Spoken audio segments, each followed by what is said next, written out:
Debate and revisions continue until the last moment, including the removal of a paragraph criticizing the slave trade in order to appease the southern colonies. Eventually, all 56 delegates sign, pledging our lives, our fortunes, and our sacred honor. Grand demonstrations erupt across what are now commonly called the 13 United States of America. There is a mock funeral for King George in Georgia. His portrait is burned in Delaware. Royal buildings are defaced in New Hampshire. In New York, a 15-foot statue of the king is toppled. Its lead melted into 42,088 bullets for the war effort. The colonies are now independent states, unless the British Army can reclaim them for the crown. For more than a year, the rebels in America have acted almost with impunity. No longer. On 6 May 1776, General Burgoyne arrives in Quebec City from Britain with 7,000 reinforcements. Brigadier General Benedict Arnold has maintained a blockade for 5 months, but now, massively outnumbered, he must make a rapid retreat. In June, General Sullivan takes command and orders a counterattack at Trois-Rivières. It's a disaster. The retreat continues, and Montreal falls to the British. Meanwhile, Washington prepares for the defense of New York with the bulk of the Continental Army. For weeks, he's anxiously awaited the arrival of the British. Then, on 29th of June, ships are sighted on the horizon.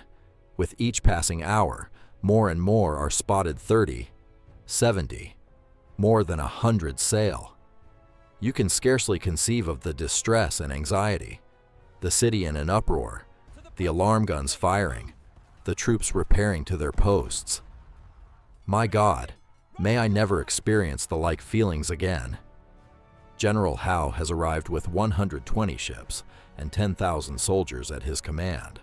They have spent the last 3 months training and preparing in Halifax, burning to avenge their defeat at Boston.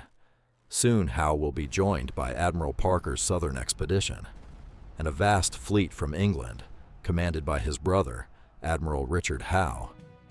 In total, 32,000 soldiers, 12,000 sailors, and 400 ships are converging on New York, almost half the military might of the British Empire.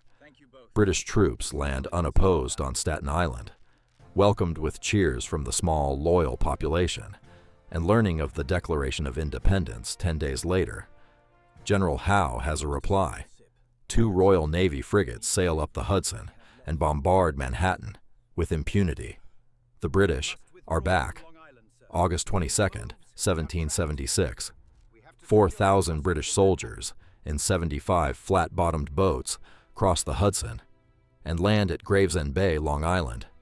They are welcomed by a jubilant population of loyalists who bring food, supplies, and knowledge of the local terrain. Soon this force will grow to 20,000. It's been nearly 2 months since General William Howe arrived off New York. Finally, in a trickle of transports and warships from Britain, Ireland, Germany, and the Carolinas, his full force has gathered.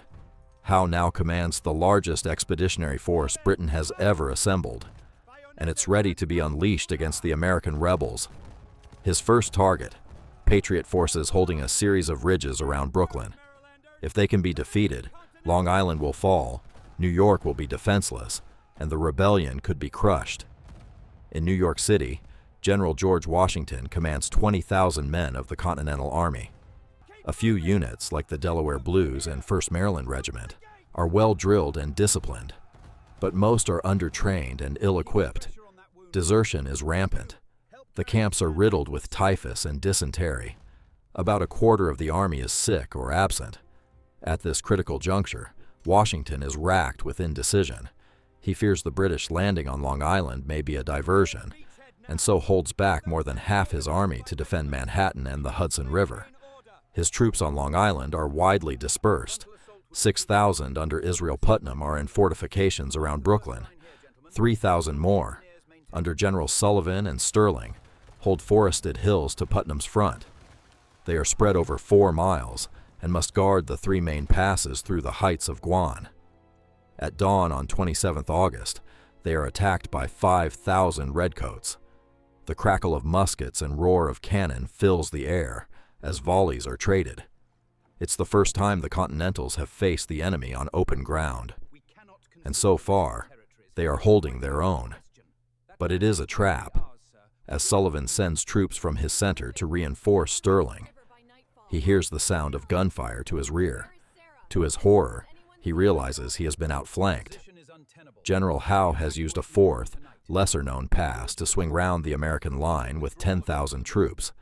5,000 Hessians now charge forward in the center. These German troops have a fearsome reputation and terrify the Americans. In an instant, order and discipline are gone. It is a race to escape. Only the 1st Maryland and Delaware battalions, regarded as the Army's finest, hold their ranks.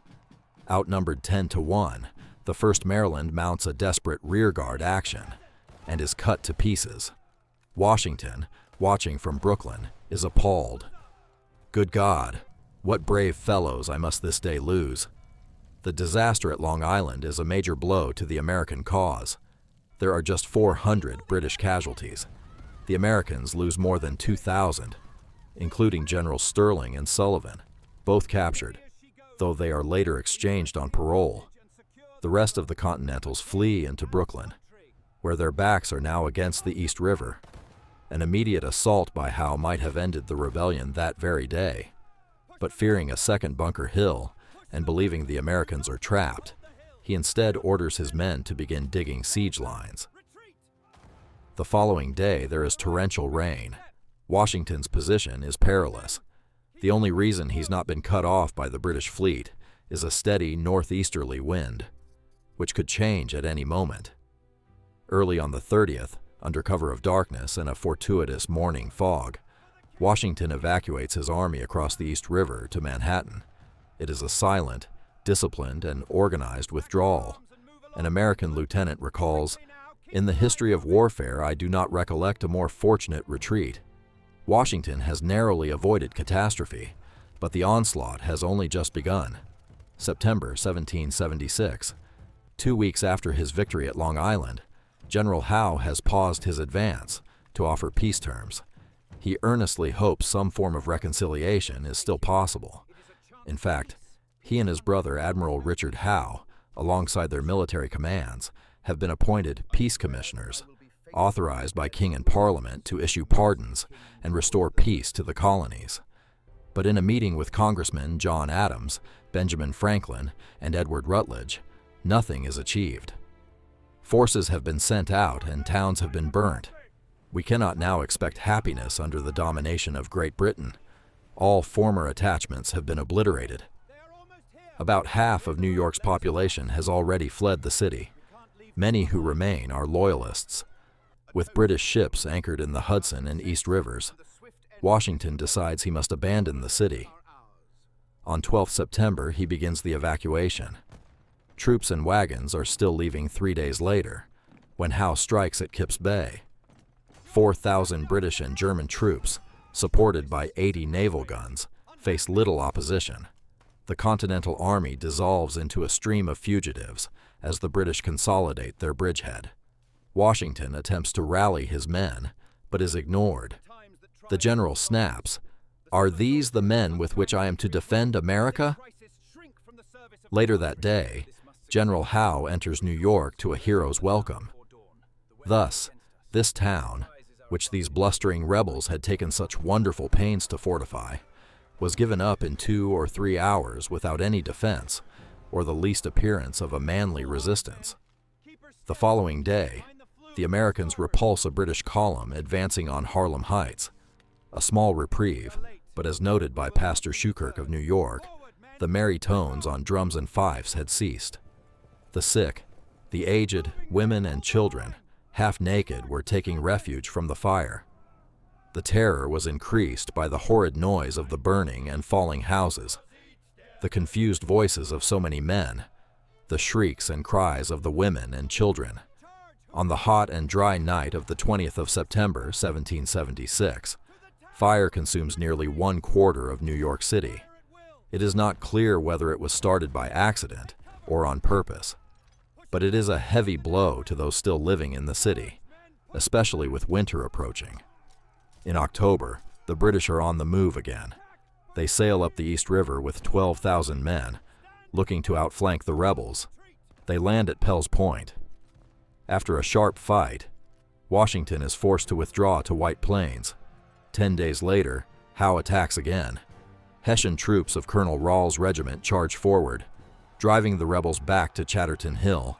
Here they hold firm, pouring volleys into the advancing columns. But eventually, British and Hessian numbers tell. The Delaware Blues form the rearguard as Washington's men beat a hasty retreat. The battle costs both sides around 200 casualties. Defeat after defeat has caused American morale to plummet. Almost half the army has deserted. More do so every day. Washington's leadership is called into question. Charles Lee, his second-in-command, who has just returned from South Carolina, writes, "He has that fatal indecision of mind, which in war is a much greater disqualification than stupidity, or even want of personal courage." Many now look to Lee to save the cause, especially after Washington blunders again. 15 miles south of White Plains, well behind the British lines, 2,800 Continentals hold a fort that bears Washington's name. Built to block British ships from entering the Hudson, it has proven totally ineffective. But Washington dithers, leaving the decision to withdraw to General Greene, who decides to keep the isolated garrison in place. On the morning of the 16th of November, Howe launches an assault on the fort with 8,000 men from all directions. The fighting lasts all morning, but by midday the entire American garrison has been captured or killed. The British have inflicted yet another major blow on the rebel cause. The invasion of New York has been a stunning success for Howe. New Jersey will be next.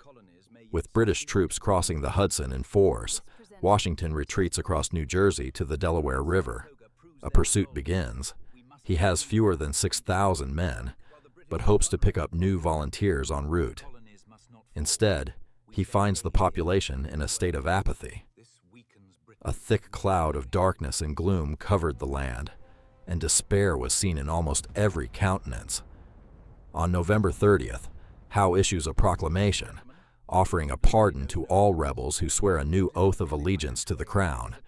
In the words of a New Jersey farmer writing to his family, "You can come down and receive protection and return home without molestation on the part of the king's troops, and you best know the situation of the provincial army.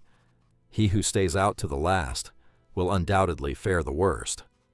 Thousands in New Jersey and New York will eventually swear the oath, among them 2 former members of Congress and Richard Stockton, signatory of the Declaration of Independence.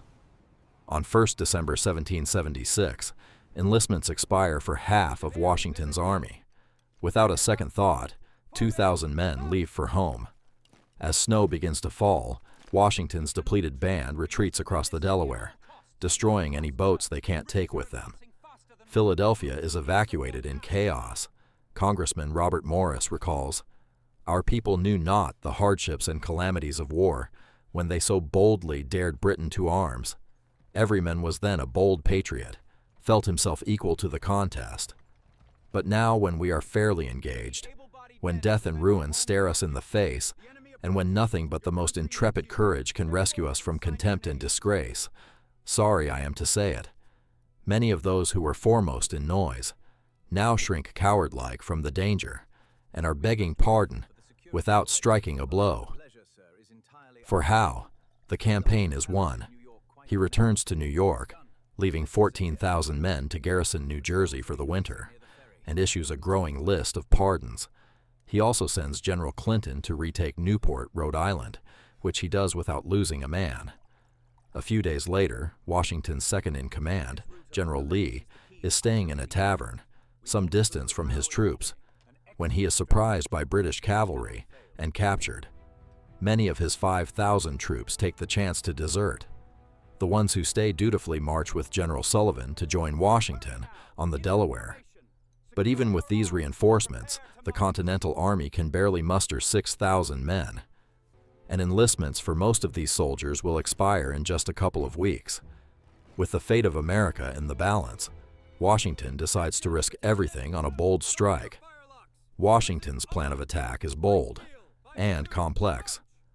3 columns will cross the freezing Delaware River at night, at 3 separate points, and attack the Hessian garrison at Trenton before dawn. Ewing and Cadwalader will lead 2 of the columns in diversionary attacks on Assunpink Creek Bridge and Bordentown, while Washington's main column, 2,400 strong, crosses upriver, splits into 2 wings, and surrounds the town from east and north. The operation begins at dusk on December 25th, Christmas Day.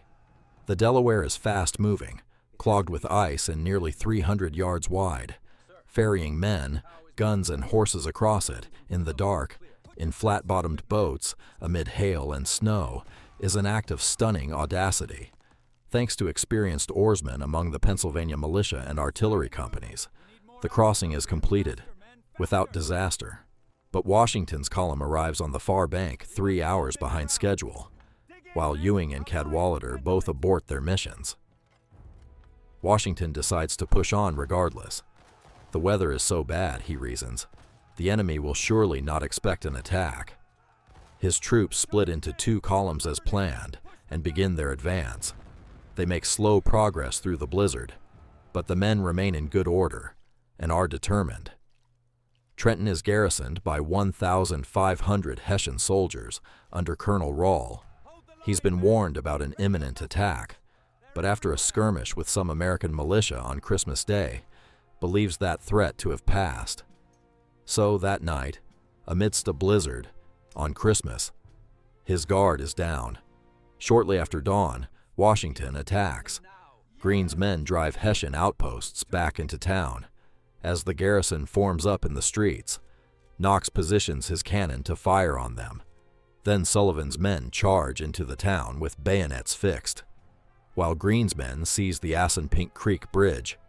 Rahl is mortally wounded attempting to organize a counterattack. It's all over in less than an hour. The Hessians lose 100 killed and wounded, and 900 captured. The Americans, just 5 wounded. It is a stunning and much-needed victory. As the Hessian prisoners are marched back to Philadelphia, morale soars in Washington's army. But the campaign is not done yet. Howe, learning of the disaster, sends General Cornwallis and 8,000 men to hunt down and destroy Washington's army. With enlistments on the verge of expiring, Washington makes an appeal to the army. "My brave fellows, you have done all I asked you to do, and more than could be reasonably expected. But your country is at stake, your wives, your houses, and all that you hold dear. You have worn yourselves out with fatigues and hardships, but we know not how to spare you. If you will consent to stay 1 month longer, you will render that service to the cause of liberty and to your country, which you can probably never do under any other circumstance." His stirring words, and a bounty worth 2 months' pay, convince almost all the troops to stay. Leaving 1,200 men to hold Princeton, Cornwallis advances on Trenton. His march is slowed by rebel riflemen and a sudden thaw which turns the roads to mud. When he arrives, he finds the rebels entrenched behind Assunpink Creek. Probing attacks are defeated and cost 300 British casualties. With darkness approaching, Cornwallis decides to wait until morning to launch a full-scale attack. This is just what Washington wants. Overnight, his men march north in silence, through rugged country, to attack the garrison at Princeton. They arrive at the perfect moment, just as the British are setting off to join Cornwallis. They form line just in time to meet the American attack. There is sharp fighting. At first, the British have the better of it. Then Washington charges into the fray. An American officer witnesses the moment. "I shall never forget what I felt when I saw him brave all the dangers of the field, and his important life hanging as it were by a single hair, with 1,000 deaths flying around him." Outnumbered, under heavy fire, the British fall back in disorder. They have suffered around 400 casualties. The Americans lose fewer than 100 men. Princeton is another stunning victory for the Americans, perhaps Washington's greatest operational flourish. But the Continental Army is exhausted, low on supplies, and surrounded by dangers. Washington is persuaded not to risk more. He makes for Morristown to find safe winter quarters. The battles of Trenton and Princeton are neither large nor particularly costly for the British. They are, however, desperately needed rays of hope in the Patriots' darkest hour. What's more, as the Continental Army continues to prove its mettle against the British, foreign observers are taking notice. In the royal courts of France and Spain, there are many who would delight to see their old British rival humiliated and their own defeats avenged.